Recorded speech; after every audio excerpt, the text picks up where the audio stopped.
నమస్తే welcome to mirror TV plus. ప్రస్తుతం మనతో పాటు ఉన్నారు పొలిటికల్ అనలిస్ట్ శ్రవణ్ కుమార్ వీర్లపాటి గారు. రైట్, అయితే హిమాచల్ ప్రదేశ్లో జరిగినటువంటి పరిస్థితే తెలంగాణ రాష్ట్రానికి కూడా రాబోతుందా? పరిస్థితులు చూస్తుంటే బేసిక్గా అవును అని అనిపిస్తుంది. హిమాచల్ ప్రదేశ్లో బేసిక్గా 10 గ్యారెంటీలు ఇచ్చినటువంటి కాంగ్రెస్ పార్టీ, ఇప్పుడు వాటి గురించి ఒక్కసారి మనం చూద్దాం. ఎగ్జాక్ట్గా 10 గ్యారెంటీల పేరుతో అధికారంలోకి వచ్చిన కాంగ్రెస్ అప్పులు అధికంగా చేసి ఎఫ్ఆర్బిఎం దాటింది. కాంగ్ నివేదిక ప్రకారం responsibility and budget management act అధిక భారమైన సంక్షేమ పథకాలు, ఉచిత పథకాలు, ఇంకా పూర్తి కాని హామీలతో ఒత్తిడి, తగ్గిన ఆదాయం, మందగించిన జీడిపి, అప్పుల భారం, రుణ పరిమితి బ్రీచింగ్, అప్పులు పుట్టని తీరు, కొత్త ఉపాధి కంపెనీలకు రాకపోవడం, కుదేలైన ప్రధాన రంగాలు, రియల్ ఎస్టేట్ పడిపోవడం, రాజకీయ అస్తిత్వం, అధిష్టానం సహాయ నిరాకరణ, అవినీతి, నిరుద్యోగం. రైట్, సో ఎగ్జాక్ట్లీ ఇవే పరిస్థితులు ప్రజెంట్ తెలంగాణ రాష్ట్రంలో కనిపిస్తున్నాయి. హిమాచల్ ప్రదేశ్లో బేసిక్గా ఒక వార్త బాగా చక్కర్లో కొడుతుంది. అప్పులు ఎక్కడ పుట్టక, ఎక్కడ నిధులు సమకూర్చలేక ప్రభుత్వం అక్కడ ఉన్నటువంటి ప్రభుత్వ ఉద్యోగులకి వేతనాలు కట్ చేస్తూ ఉంది. అదే పరిస్థితి ఇక్కడ తెలంగాణ రాష్ట్రంలో కూడా రాబోతుంది. ఒకసారి వీటన్నిటి మీద విశ్లేషించే ప్రయత్నం చేద్దాము. నమస్తే అండి. నమస్తే అండి. ఎలా ఉన్నారు? ఫైన్ మేడం, మీరు ఎలా ఉన్నారు? రైట్, నేను బాగానే ఉన్నాను. సో దీని గురించి మనం పర్టికులర్గా చర్చించుకోవాలంటే ఏం చెప్తారు? ఇప్పుడు ఇది వాస్తవ పరిస్థితులు అయితే హిమాచల్ ప్రదేశ్లో ఉన్నటువంటి ఫ్యాక్టర్స్. ఇప్పుడు ఈ దేశంలో ఉన్నటువంటి 29 రాష్ట్రాల్లో కేవలం 3 రాష్ట్రాలు మాత్రం కాంగ్రెస్ అధికారంలో ఉంది. అది అందరికీ తెలిసిందే. ఒకటి తెలంగాణ, కర్ణాటక అండ్ హిమాచల్ ప్రదేశ్. హిమాచల్ ప్రదేశ్ 2022లో ఎన్నికలు జరిగింది. అక్కడ కూడా ఒక 10 హామీలతో వచ్చింది. ఇక్కడ మన 6 గ్యారంటీలలో 10 గ్యారంటీ హామీలతో వచ్చేసింది. అవి ఏంటో కూడా మనం ఒకసారి చూద్దాం తర్వాత.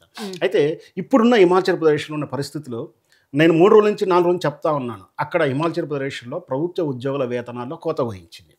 ఈ వార్త ఒకటి ఫస్ట్ టైమ్స్ నేవ్లో ఒక ఆర్టికల్ వచ్చింది. వాస్తవానికి ప్రభుత్వ ఉద్యోగులు తగ్గించింది. 14,000 మంది ప్రభుత్వ ఉద్యోగులు ఒక్కసారిగా నిరసన వ్యక్తం చేశారు. దాంతో ప్రభుత్వం మళ్ళీ ఆ జీవనం వెనక్కి తీసుకుంది అని చెప్పేసి కూడా ఒక వార్త వైరల్ అవుతా ఉంది. వాస్తవ పరిస్థితులు ఏంటంటే అక్కడ అంతకుముందు అంటే ఇక్కడ గత 1972 నుంచి చూసుకున్నా ఒక 5-6 టైమ్స్ చూసుకున్నా కాంగ్రెస్ బీజేపీ మారుతూ వస్తూ ఉంది. ఇప్పుడున్న కాంగ్రెస్ ప్రభుత్వం ముందు బీజేపీ ప్రభుత్వం ఉండేది. శ్రీరామ్ ఠాకూర్ గారు ఉండేవారు. అప్పుడు ఆయన తీసుకున్నటువంటి ప్రభుత్వ ఉద్యోగులకు అదనపు ఏవైతే ఫెసిలిటీస్ ఇచ్చారో వాటిని మళ్ళీ క్యాన్సిల్ చేసింది ఈ ప్రభుత్వం. అంటే ఇక్కడ అది కూడా వీళ్ళకి జీతాల్లో కోతగానే భావించవచ్చు. సరే, ఏదైనా సరే ఎమ్మటే ఉపసంహరించుకుని కూడా వార్తలు చర్చలు జరుగుతూ ఉన్నాయి. ఈ పరిస్థితులు వచ్చినప్పుడు భవిష్యత్తులో మన తెలంగాణలో జరుగుతుండొచ్చా అని నేను 4 రోజుల నుంచి అనుకుంటున్నాగానే నిన్ననే హైడ్రా వాళ్ళు కూడా నిన్న జీతాల కోత వేయడం, సరైన టైం కూడా స్ట్రైకులు జరుగుతున్నాయి. అంటే అదనే కాదు, ప్రభుత్వ కాంట్రాక్టర్లు ఎవరైతే ఉన్నారో వాళ్ళకు కూడా సరైన టైమ్స్కి బిల్స్ రాక సెక్రటేరియట్ ముందు ఇటు చాలా ప్లేసెస్లోకి వెళ్ళి వాళ్ళ నిరసన వ్యక్తం చేయడం కూడా జరిగింది. ఇప్పుడు ప్రధానంగా చూస్తే కొన్ని అంటే ప్రధానమైనటువంటి టీచర్ లాంటి డివిజన్లో జీతాలు ఇస్తున్నారు. రెండో కేటగిరీలో ఏంటంటే అంగన్వాడీ అట్లాంటి వాటికి కొన్ని అప్రాధాన్యత అంటే ప్రజలతో సంబంధం అంతగా లేదు, వాళ్ళ వల్ల ఇంపాక్ట్ అవ్వదు అనిపించిన వాటికి చాలా ఆలస్యంగా వెళ్తుంది అని. ఆ తర్వాత మీరు అన్నట్టు కాంట్రాక్ట్ ఉద్యోగులు, డైలీ లేబర్ వాళ్ళకి కానీ లేదా కాంట్రాక్ట్ తీసుకొని పని అంటే ఇక్కడైతే తెలంగాణ ప్రస్తుతానికైతే టైం ప్రకారం 1వ తారీఖు పడుతుంది. గతంలో కన్నా బెటర్గా పడుతుంది అనేది ఒకటి ఉంది. ఎందుకంటే గతంలో కేసీఆర్ చేసిన మిస్టేక్ నేను చేయకూడదు అనుకున్నాడో లేకపోతే ఎలా అనుకున్నాడో మొత్తం మీద టీచర్లకైతే వస్తుంటే ప్రధాన రంగంలో ఉన్నటువంటి వాళ్ళకైతే కనిపించే వాళ్ళకి వస్తుంది. మిగతా ఓన్లీ జీతం మాత్రమే వస్తుంది, సాలరీస్ మాత్రమే పడుతున్నాయి. అదనంగా ఏదైనా హోమ్ లోను, టూర్ లోను, పెండింగ్ బిల్స్, హోమ్ లోన్ చాలా ఉంటాయి. గవర్నమెంట్ ఎంప్లాయీస్కి ఆపరేషన్ బిల్స్ ఉంటాయి, హోమ్ లోన్స్ ఉంటాయి, టూర్స్ ఉంటాయి, అదనంగా రకరకాలు ఉంటాయి. పెన్షన్లో కొంచెం అమౌంట్ అయినా రిటర్న్ తీసుకునేది ఉంటుంది. ఇట్లాంటి ఏవి కూడా అంత ఈజీగా పాస్ అవ్వట్లేవని కూడా చాలామంది అంటున్నారు. సో రేపు పొద్దున కూడా మన పరిస్థితి ఎందుకు ఇలా ఉంటుందా? హిమాచల్ ప్రదేశ్లో ఈ కారణానికి ఏంటి, అసలు ఈ జీతాల కోత అసలు ఎందుకు వచ్చిందనే విశ్లేషణలో భాగంగా నేను ఫైండ్ అవుట్ చేసినటువంటి ఐటమ్స్ ఇవి. 10 గ్యారెంటీలతో అధికారంలోకి వచ్చింది. అక్కడ కూడా విద్య, ఉపాధి, అక్కడ మొత్తం మీద అంటే ప్రభుత్వం రాగానే కాంగ్రెస్ ప్రభుత్వం 10 గ్యారెంటీలు ఏంటి ఎగ్జాక్ట్గా కాంగ్రెస్ పార్టీ ఇచ్చినటువంటి 10 గ్యారెంటీలు? ఒకటి ఉపాధి కల్పిస్తానది. ప్రధానంగా 5 లక్షలకు పైగా ఉద్యోగాలు కల్పిస్తాం. మొదటి సంవత్సరం మొదటి క్యాబినెట్లో 1,00,000 ఉద్యోగాల బాగా సృష్టిస్తామని చెప్పింది. ఇంతవరకు దాన్ని ఊసేయలేదు. ఉపాధి లేదు. తర్వాత యాపిల్ వ్యవసాయ తోటదారులకు ప్రోత్సాహక ధరలు అన్నారు, అది లేదు. యువతకు లేదు. యువతకు కూడా స్టార్టప్ కంపెనీలకు ప్రోత్సహిస్తున్నారు. ఇవన్నీ మన రాష్ట్రంలో కూడా ఉన్నాయి. మీరు వింటున్నారా? రాజీవ్ యువ వికాసం కింద ఏదో ఇస్తున్నారు, మహిళలకు 1500 ఇస్తున్నారు, అక్కడ 1500, అక్కడ 1500 ఇస్తున్నారు, ఇక్కడ 2500 ఇస్తున్నారు. అన్నీ కూడా ఇక్కడ ఏదైతే ఉన్నాయో ఫ్యాక్టర్స్ అక్కడ కూడా ఉన్నాయి.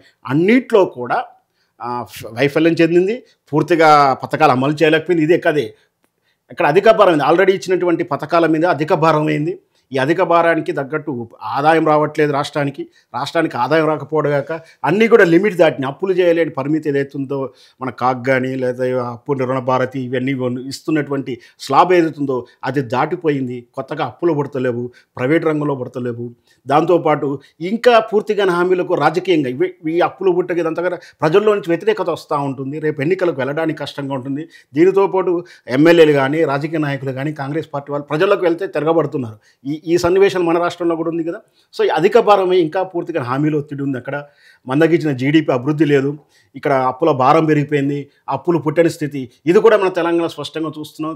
డైరెక్ట్గా రాష్ట్ర ప్రతినిధిగా ఉన్నటువంటి హయ్యెస్ట్ పోస్ట్లో ఉన్నటువంటి ముఖ్యమంత్రికి మాకు అప్పుడు పుడతలేవని, నన్ను ఒక దొంగలా చూస్తున్నారని, చెప్పులు దొంగలా చూస్తున్నారని ఆయన దివాలని ప్రత్యేకంగా పరోక్షంగా ప్రకటించినట్టు చేశారు. ప్రభుత్వ భూములు కూడా వేలానికి వేస్తున్నటువంటి పరిస్థితి కూడా కనపడుతుంది. ఇక్కడ మనకు హిమాచల్ ప్రదేశ్లో ఆ ప్రభుత్వ భూములు వేలం వేసుకునే అవకాశాలు చాలా తక్కువగా ఉంటాయి. ఎందుకంటే అవన్నీ ట్రైబల్ ఏరియాస్, ఆటవిక ప్రాంతము, అడవి ప్రాంతము, గుట్టల ఏరియాలో మనం అనుకున్నది ఈజీగా అమ్ముకోలేరు. వాళ్ళకి అట్లా ఆదాయాన్ని సృష్టించుకోలేకపోతున్నారు. ఇక్కడ మనకు ఫెసిలిటీ ఉంది, బంజరు భూముల ఫెసిలిటీ ఉంది కాబట్టి రేవంత్ రెడ్డి గారు కొంచెం ఉపశమనం కలుగుతుంది. ఈ పరిస్థితి కొంచెం డిఫెండ్ చేయగలుగుతాడు. ఇంకో 6 నెలల్లో 1 ఇయర్ డిఫెండ్ చేయగలుగుతాడేమో. కొత్తగా ఉపాధి కంపెనీలు రాకపోవడం, అక్కడ ఉపాధి కంపెనీలు పెద్దగా రావు. ఏమైనా వ్యవసాయానికి, యాపిల్కు, పసుపు తోటలకు, సుగంధ ద్రవ్యాలకు, వాటికి సంబంధించినటువంటి ట్రేడింగు లేదా వాటికి ప్రోత్సహించే కంపెనీలు ఎక్కువగా ఉంటాయి. అంతకుమించి ఉపాధి ఉండదు అక్కడ. మన రంగంలో ఉన్న సాఫ్ట్వేర్ కానీ, ఇంకా బ్యాకప్ ఫ్యాక్టరీస్ కానీ, బ్యాకప్ ఇన్స్టిట్యూషన్స్ కానీ అక్కడ రావు. ఇక ప్రధాన రంగాలంటే అక్కడ కానీ ఇక్కడ కానీ చాలా ఉపాధి రంగాలు ఉంటాయి. కొన్ని ఏదైతే ఉంటుందో రియల్ ఎస్టేట్ కానీ, 21 నెలలకి రియల్ ఎస్టేట్ మొత్తం కుదేలైపోయిందని చెప్పుకోవచ్చు. స్పష్టంగా వాళ్ళు చెప్తున్నారు. ఎక్కడికి వెళ్ళినా కూడా రేట్లు లేవు, వెంచర్స్ ఆగిపోయాయి. ప్రత్యేకంగా రియల్ ఎస్టేట్ రంగం ప్రతినిధులు కూడా చెప్తా ఉన్నారు. ఇకపోతే రాజకీయ అనిస్థితి, అధిష్టానం సహాయ నిరాకరణ, ఖచ్చితంగా ఈ సిమ్టమ్స్ మనకు కూడా కనిపిస్తుంది. ఇక్కడ ఏం జరిగింది హిమాచల్ ప్రదేశ్లో 2022-23 అనుకుంటా అక్కడ రాజ్యసభ ఎన్నికలు వచ్చినాయి. 24లో ఫిబ్రవరిలో రాజ్యసభ ఎన్నికలు వచ్చాయి. ఆ ఎన్నికలు వచ్చినప్పుడు కాంగ్రెస్కి సంబంధించినటువంటి అంటే హిమాచల్ ప్రదేశ్లో 60 స్థానాలు ఉంటాయి, 68 స్థానాలు ఉంటాయి. దాంట్లో 40 స్థానాలు కాంగ్రెస్కు ఉంటే రాజ్యసభ ఓట్లో కాంగ్రెస్కి చెందినటువంటి 6 ఎమ్మెల్యేలు బీజేపీకి ఓటేయడంతో దాన్ని అనర్హత వేటేయడానికి వెయ్యకుండా ఉండడానికి భారతీయ జనతా పార్టీ ప్రయత్నించాడు. మనకు తెలుసు ఈ దేశంలో మొత్తం భారతీయ జనతా పార్టీ ఏ విధంగా చేస్తుందో. అక్కడ రాజకీయ అనిశ్చిత పరిస్థితి ఏర్పడింది. ఒక రకంగా అవిశ్వాస తీర్మానం ప్రకటించేలా ఉంది. దాంతో అక్కడ ఉన్నటువంటి ముఖ్యమంత్రి గారికి పదవి ఉంటుందా ఉండదా అనే అపనమ్మకం, రాజకీయ ఒత్తిళ్లు ఎక్కువగా ఉన్నాయి. అయితే దాని నుంచి బయటపడ్డాడు. ఉప ఎన్నికలు జరిగాయి, దాంట్లో 6 4 మళ్ళీ కాంగ్రెస్ గెలుచుకుంది. అంటే రాజకీయంగా కూడా అనిశ్చిత పరిస్థితులు ఏర్పడి కంబైన్ చేయలేనప్పుడు అధిష్టానం కూడా ఆయనను మారిస్తే బాగుండా, ఈ సమస్య నుంచి ఎట్లా బయటపడాలి, పైగా అసమ్మతి ఉంటుంది, అసమ్మతి వాళ్ళని మభ్యపెట్టడం కానీ నచ్చజెప్పుకోవడం కానీ వాళ్ళ తలనొప్పుగా ఉన్నాయి. ఇన్ని తలల మధ్యలో కొత్త కంపెనీలు రావడానికి ఇష్టపడవు, కొత్త ఆదాయం రాదు కాబట్టి భారమైనటువంటి విధానంలో అప్పులు పుట్టినప్పుడు ఆ జీవో వచ్చినట్టుగా అంటే ప్రభుత్వ ఉద్యోగులకు జీతాలు తగ్గింపు కానీ లేదా గత ప్రభుత్వం తీసుకున్నటువంటి నిర్ణయాన్ని మళ్ళీ రెడ్యూస్ చేయడం కానీ ఏదో మొత్తం మీద జరిగింది. ఆ పరిస్థితులు తెలంగాణలో ఉన్నాయంటే ప్రస్తుతానికి చూస్తూ ఉన్నాం. నిన్న హైదరాబాద్లో ఎట్లా రోడ్ ఎక్కారు, కాంట్రాక్ట్ ఉద్యోగులు ఎక్కుతున్నారు. ఇకపోతే ఫీజు రియంబర్స్మెంట్ 3 ఏళ్ళ నుంచి ఎలా ఉన్నాయో అంటే ఫీజు రియంబర్స్మెంట్ కి సంబంధించి 6 నెలలు ప్రెసెంట్ చెల్లిస్తాము, దాని తర్వాత మిగతావన్నీ కూడా వచ్చే 6 నెలల తర్వాత చూద్దామని చెప్పి చెల్లిస్తే చాలా సంతోషం విద్యార్థులకు. ఒకవేళ రేవంత్ రెడ్డి గారు మాట్లాడితే మనం ఎప్పుడు కూడా నమ్మదగినగా కనపడదు. ఒకవేళ చెల్లిస్తే సంతోషమే. రైట్. అంటే ఫర్దర్గా ఇప్పుడు ఈ హిమాచల్ ప్రదేశ్ విషయానికి వస్తే కనుక ప్రభుత్వ ఉద్యోగులు వేతనాలు ఎలాగైతే కట్ చేస్తున్నారు అంటే ఇక్కడ ఉన్న ప్రెసెంట్ కాంగ్రెస్ పరిస్థితి ఏంటి? ఉపసంహరణ కూడా జరిగినట్టు కూడా తెలుస్తూ ఉంది. మొత్తం మీద అయితే అది ఇంకా అంటే పూర్తి నిర్ణయం అమల్లోకి రాలేదు, బట్ ఆ ప్రయత్నం అయితే జరిగింది. ఇప్పుడు మొత్తం గ్యాప్ సంధి పీరియడ్గా ఉంది. భవిష్యత్తులో కూడా దాన్ని ఖచ్చితంగా జీతాలు అయితే కట్ చేసే అవకాశాలు అయితే కనిపిస్తూ ఉన్నాయి. ఓకే, ఒకసారి మనం ఇంకా తెలంగాణ రాష్ట్ర పరిస్థితికి కూడా వద్దాము. ఎందుకంటే ఆ తెలంగాణ రాష్ట్ర విషయానికి వస్తే కనుక ఈ మధ్య కాలంలో అప్పుల విషయం, ఉద్యోగుల విషయం అన్నీ కూడా పక్కన పెడితే, ఈ 6 గ్యారంటీల విషయం కూడా పక్కన పెడితే, అసలు పాలన అనేది ఎక్కడైనా మీకు కనబడుతుంది. ఇప్పటికంటే ఈ రోజుకి 54సారి సీఎం రేవంత్ రెడ్డి ఢిల్లీకి వెళ్ళడం కూడా జరిగింది. ఎస్ ఎస్ అది మనం మొదటి నుంచి చెప్తే ఉన్నాం, కాంగ్రెస్ వచ్చినప్పుడల్లా ఢిల్లీ టూర్ ఉంటుందని. వెళ్ళినప్పుడు ఏం చేస్తున్నాడు, ఆయన పదవిని కాపాడుకుంటున్నాడా, నిధులు తెస్తున్నాడా అంటే ఆయన వెళ్ళేది ప్రైమ్ మినిస్టర్, హోంశాఖలో ప్రతినిధులను కేంద్ర మంత్రిని కలవడానికన్నా అధిష్టాన్ని కలిసే ప్రయత్నం చేయడం, అక్కడ ఆయనకు అపాయింట్మెంట్ దొరకకపోవడం, ఇవన్నీ చూస్తూనే ఉన్నాం. ఇక్కడ అనిశ్చిత పరిస్థితిని కాపాడుకోవడానికి, ఆయన సీట్ కాపాడుకోవడానికి అదే పరిస్థితులు కనపడుతుంది. కానీ పేరుకే ప్రజాపాలన, కానీ ప్రజాపాలన భవన్లో ఈరోజు కూడా ఇంతవరకు ముఖ్యమంత్రిగా రేవంత్ రెడ్డికి ఎన్నికైనా కానీ ఈరోజు మొదటి రోజు తప్పించి ఇంతవరకు వెళ్ళిన దాఖలాలు లేవు. అక్కడ ఏమైనా ఫిర్యాదులు స్వీకరిస్తున్నారు, ఫిర్యాదుల్లో కేవలం భూమి తగాదల పంచాయతీలు మాత్రమే స్వీకరిస్తున్నారు. ఎందుకంటే వాళ్ళకి ఏమైనా సందు దొరుకుతుందా, ఎంఏ దొరుకుతుందా అనేది తప్పించి మిగతా ఎలాంటి ఫిర్యాదులు ఇచ్చినా, ఎలాంటి నాకు పెన్షన్ శాంక్షన్ కాలేదనో, ఎట్లాంటి ఇచ్చినా కూడా ఏవి కూడా అక్నాలజ్మెంట్ లేదని చాలా రిపోర్ట్స్ అయితే వస్తూ ఉన్నాయి. మొత్తం మీద ప్రజా పాలన కాదు, ప్రజల కంఠంగా కనిపిస్తూ ఉంది.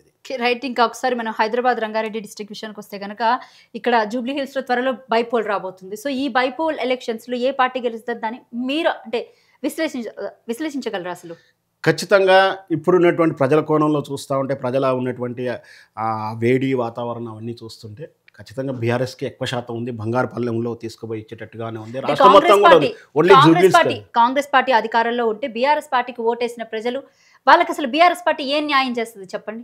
అది ఇక్కడ న్యాయంతో సంబంధించిన విషయం కాదు. మేము కాంగ్రెస్కు బుద్ధి చెప్పే ఉద్దేశం, మీరు కనుక మళ్ళీ ఇట్లాగే అసమర్థంగా పరిపాలిస్తున్నాం, ఈ విధంగానే ఆ గ్యారంటీలను ఎత్తివేయాలని చూసినా, మమ్మల్ని మోసం చేయాలని చూసినా, ఇక మళ్ళీ మోసపోం అనే సందేశం ఇవ్వడానికి కూడా వాళ్ళు సిద్ధంగా ఉంటారు. అంటే పక్క నుంచి కాంగ్రెస్ పార్టీకి కూడా ఇది చాలా అంటే ప్రతిష్టకమైన ఎలక్షన్ అని చెప్పచ్చు. ఎందుకంటే ఈ ఎలక్షన్లో కానీ బీఆర్ఎస్ పార్టీని ఓడగొడితే, అంటే ఇది బేసిక్గా జిహెచ్ఎంసీ అనేది బీఆర్ఎస్ పార్టీకి కంచు కోట. ఎట్టి పరిస్థితుల్లో ఇక్కడ ఓడిపోవడం అనేది అసాధ్యం, ఓపెన్గా చెప్పాలంటే. మొన్న జరిగిన ఎలక్షన్స్కే దానికి నిదర్శనం. అలాంటి ఇప్పుడు జూబ్లీ హిల్స్ ప్రజలు మళ్ళీ అంటే ఈ పరిస్థితులన్నీ చూసిన తర్వాత కూడా ప్రజలు బుద్ధి చెప్పాలి అనుకుంటే ఎస్ మీరు అన్నట్టు ఓటేయచ్చు, నేను కాదనట్లేదు. బట్ నియోజకవర్గానికి అభివృద్ధి కోణంలో ఆలోచిస్తే ఏంటి? ఖచ్చితంగా అభివృద్ధి అనేది అన్ని ప్రాంతాలకు ప్రభుత్వం ఇస్తూనే ఉంటుంది. అందరికి ఏమి ఇవ్వాలో ఇస్తుంది. అసలు వాళ్ళ కాంగ్రెస్ నియోజకవర్గానికి ఇవ్వట్లేదని వాళ్ళేం ఆ ఎమ్మెల్యేలు ఏ విధంగా అంటున్నా చూస్తున్నాం. అయినా జూబ్లీస్ ఎన్నికల్లో పోటీకి అంటే ఆటకు ముందేనే డిక్లేర్ చేశారు కదా, అక్కడ గెలిచినా మాకేం పోదు, ఓడినా మాకేం పోదు అని ఆల్రెడీ ఒక కాంగ్రెస్ లీడర్ అనడం కూడా మనం చూసాం. అక్కడ ఏంటంటే ఒకవేళ ఓడిపోయింది అనుకోండి, అది బీఆర్ఎస్ అనుభూతితో గెలిచిందంట. అంటే టికెట్ ఎవరికి ఇచ్చే అవకాశం ఉంది అంటారు కాంగ్రెస్ పార్టీకి సంబంధించి? ఎందుకంటే ఓ పక్క నుంచి హజారుద్దీన్ అన్నారు, ఆయనకి ఎమ్మెల్సీ పదవి ఇస్తానని చెప్పేసి నోరు మూయించేశారు. ఓ పక్క నుంచి బీసీ నేత నవీన్ యాదవ్ అంటున్నారు, ఇంకో పక్క నుంచేమో మన పీజీఆర్ కూతురు విజయారెడ్డి అంటున్నారు, ఒక పక్క నుంచి అంటే ఇలాగ ఎవరికి అంజన్ కుమార్ యాదవ్, ఫిరోజ్ ఖాన్, ఇలా వీళ్ళంతా కూడా మూకుమ్ముడిగా ఒకటేసారి దాడి చేస్తున్నారు కాంగ్రెస్ పార్టీలోని. వాస్తవానికి ఇంకా నా వ్యక్తిగత విశ్లేషణ ప్రకారం చెప్పాలంటే, అక్కడ కాంగ్రెస్ తరఫున ఎవరు పోటీ చేయాలో, ఎవరు పోటీ చేయకూడదు, వాళ్ళు గెలవాలా వద్దనేది టీడీపీ చంద్రబాబు నాయుడు చేతుల్లో ఉంది. అతను తిప్పేటువంటి చక్రం ప్రకారమే ఇక్కడ కాంగ్రెస్ పార్టీ గెలిచినా ఆయన నిర్ణయమే, ఓడినా ఆయన నిర్ణయమే. ఆయన ప్రమేయం లేకుండా, ఆయన ఆశీస్సులు లేకుండా కాంగ్రెస్ పార్టీ ఏం పని చేయదు, రేవంత్ రెడ్డి ఏం పని చేయడం అని చెప్తున్నాను. ఒకవేళ రేపు జూబ్లీ హిల్స్లో కూడా టీడీపీ కూడా పోటీ చేసే అవకాశాలు కనిపిస్తూ ఉన్నాయి. వార్తలు కూడా వింటూ ఉన్నాం. టీడీపీ పోటీ చేసినప్పుడు ఏ విధంగా ఉంటుంది, లేదా ఓటు చీల్చడానికి వస్తాడా, వాళ్ళే గెలవడానికి వస్తారని ఉంది. అంటే టీడీపీ నిర్ణయం ప్రకారం కాంగ్రెస్ అభ్యర్థి ఉంటాడు, గెలిపోవటం ఉంటాయి. ప్రజల నుంచి చూస్తే మాత్రం ఖచ్చితంగా అది బీఆర్ఎస్ సీటే.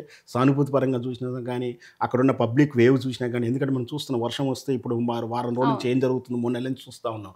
పైగా అక్కడ మైనార్టీ ఓట్లు బాగా ఉంటాయి. మైనార్టీ ఓట్లు కూడా మైనార్టీ వాళ్ళు కూడా అసమ్మతితో ఉన్నారు. పైగా అజారుద్దీన్ పక్కకు తప్పిద్దాం ప్రయత్నం చేసినా అది ఎమ్మెల్సీ కూడా గ్యారంటీ లేనట్టు విషయం కూడా అర్థమవుతూ ఉంది. అదేదో డిలే అవుతుంది. ఆయన కూడా అజారుద్దీన్ కూడా ఒప్పుకుంటలేడు, ఎమ్మెల్సీ అవుతుందో కాదో, నాకు ఈ సీట్ కావాలని పట్టుబట్టి కూర్చున్నాడు. దాన నాగేంద్ర అయితే అట్లాగో ఫస్ట్ ఏదో ప్రయత్నం చేశాడు, కానీ ఆయన ఒకసారి గతంలో కూడా రిజైన్ చేసి కాంగ్రెస్లోకి వచ్చి మళ్ళీ తప్పు చేసి మళ్ళీ పోటీ చేసి ఓడిపోయాడు. సో ఆ నిర్ణయం వల్ల మళ్ళీ ఒక తప్పు చేయకుండా 5 అవుతుంది, వెయిట్ చేద్దాం, కానీ ఈ ఎన్నికల్లో పోటీ చేయకపోవడం ఉత్తమం అని చెప్పేసి సలహాలు చెప్పడము, లేదా ఆ నిర్ణయం ప్రకారం అనూహ్యంగా ఈ నెల ఈ 2 వీక్స్ నుంచి దాన నాగేంద్ర వెనక్కి వెళ్ళినట్టుగా నాకు కొంచెం అర్థమవుతుంది. మొత్తం మీద కాంగ్రెస్ ఇక్కడ ఎవరు గెలవాలన్నా, ఇక్కడ రేవంత్ రెడ్డి తరపున గెలవాలన్నా అధిష్టానం సపరేట్. ఇక్కడ మనకు ఇప్పుడున్నటువంటి మన మీనాక్షి కట్ చేస్తారా? పర్లేదు. మీనాక్షి నటరాజన్ గారు వచ్చిన తర్వాత రేవంత్ రెడ్డి ఆయన క్యాండిడేట్స్ కాకుండా వాళ్ళ అధిష్టానం డైరెక్ట్ నుంచి పెడుతున్నారు. అంటే ఇప్పుడు అధిష్టానం నిర్ణయం క్యాండిడేట్ ఎవరో వేరే ఉంటుంది, రేవంత్ రెడ్డి పెట్టే క్యాండిడేట్ వేరే ఉంటుంది, దీనికి చంద్రబాబు నాయుడు ఆశీస్సులు ఉంటాయి. ఇవన్నీ జరుగుతాయి. రేపు మన అంటే ఇక్కడ ఎక్కడ ఏఐసిసి మాట నెగ్గదంటారా? ఏఐసిసి మాట మాత్రమే నెగ్గుతుందని చెప్తా ఉన్నా నేను. ఓకే. ఇప్పుడు ఏంటంటే ఏఐసి మాట నెగ్గుతుంది. గత మనం చూసిన 3 ఎమ్మెల్సీ టికెట్లు అప్పుడు ఏం జరిగిందో, మంత్రి పోర్ట్ఫోలియో జరుగుతుంది, మిషన్ నటరాజన్ గారు జరుగుతూ ఉంది ఇప్పుడు మనకు. ఎందుకంటే రేవంత్ రెడ్డికి చెక్కు పెట్టాలనే ఉద్దేశంతో ఆయన బలాన్ని తగ్గించడం, ఆయన బలహీనతలు తెలుసుకోవడం, దానికోసమే మిషన్ నటరాజన్ గారు నడుస్తుందంటే కూడా కొంచెం విశ్లేషణ అర్థమవుతుంది. సో ఇప్పుడు రేవంత్ రెడ్డి అభ్యర్థి వస్తారా, అధిష్టానం అభ్యర్థి వస్తారా కూడా మనం చూడాలి. లేదు రేవంత్ రెడ్డి అనుయంగా మన చంద్రబాబు నాయుడు అనుయంగా ముందరకు వచ్చేసి, గతంలో మన ఎన్నికలప్పుడు కనుక వెనక నుంచి చక్రం తిప్పే షర్మిల నుంచి ఇక్కడి తెలంగాణ నుంచి నిష్క్రమించినట్టు రకరకాల ఎత్తులు వేస్తాడు చంద్రబాబు నాయుడు. సో ఆ విధంగా ఆయన ఏ ప్లే చేస్తాడో కూడా చూస్తే రేపు ఎన్నికలప్పుడు అంటే త్రిముఖ పోటీ ఉంటుందా, ద్విముఖ పోటీ ఉంటుందా? అంటే ఇక్కడ బీఆర్ఎస్ పార్టీ విషయానికి వస్తే ఇటు ఎంపీ ఎలక్షన్స్లో ఒక్క సీటు కూడా గెలవలేకపోయింది, ఇటు జనరల్ ఎలక్షన్స్ వచ్చేసరికి మాత్రం 39 సీట్లకి కైవసం అయ్యింది. ఇలాంటి నేపథ్యంలో బీఆర్ఎస్ పార్టీ ఇక్కడ నెగ్గుతుంది అంటే అసలు నిజంగా నమ్మకం అనేది, అంటే ఓ పక్క నుంచి సర్వేస్ చూస్తుంటే అన్ని బీఆర్ఎస్ పార్టీకి ఫేవర్గానే ఉన్నప్పటికీ బట్ ప్రజలు ఆ టైంకి అసలు ఇలా తిరిగిపోతే నేను ఏంటంటే ఒక వస్తువు కానీ ఒక వ్యక్తి కానీ మనతో ఉన్నప్పుడు ఆ విలువ తెలియదు, దూరం అయినప్పుడు ఆ విలువ ఏంటో తెలుస్తుంది. ఇప్పుడు బీఆర్ఎస్ పార్టీ విలువ నిజంగా ప్రజలకి తెలుస్తున్నట్టుందేమో. స్పష్టంగా చదువుకున్న వాళ్ళు కాదు, చదువు రాని వాళ్ళు కూడా ఈ ఫోన్లు చూస్తూను వాళ్ళు ఇంతెందుకు ఒక రేవంత్ రెడ్డి అంత ప్రాధాన్యత ఉన్న నాయకుడు గన్మెన్లు వీళ్ళు లేకుండా ఒక్కసారి పబ్లిక్లో మారువేషంలో, గతంలో రాజులు వెళ్ళేవారు అంటాం కదా, ఒక్కసారి మారువేషంలో వెళ్ళి ప్రజలేమనుకుంటున్నారో వింటే సరిపోతుంది. బీఆర్ఎస్ గెలుస్తుందా, కాంగ్రెస్ గెలుస్తుందా, బీఆర్ఎస్ గెలిచినా గెలవకుండా కాంగ్రెస్ పరిస్థితి ఏముందనేది తెలుస్తుంది. వెళ్ళినవాడు వెళ్ళినట్టుగా, ఇది మారువేషంలో వెళ్తే బట్టలు గిట్లా చినగకుండా దెబ్బలు తినకుండా వస్తాడా, లేదా వాళ్ళు కిరీటం పెట్టుకొని వస్తారని కూడా మనం చూడవచ్చు. రైట్, థ్యాంక్ యూ అండి, థ్యాంక్ యూ సో మచ్. మీరు మీ విలువైన సమయాన్ని మాకు కేటాయించినందుకు.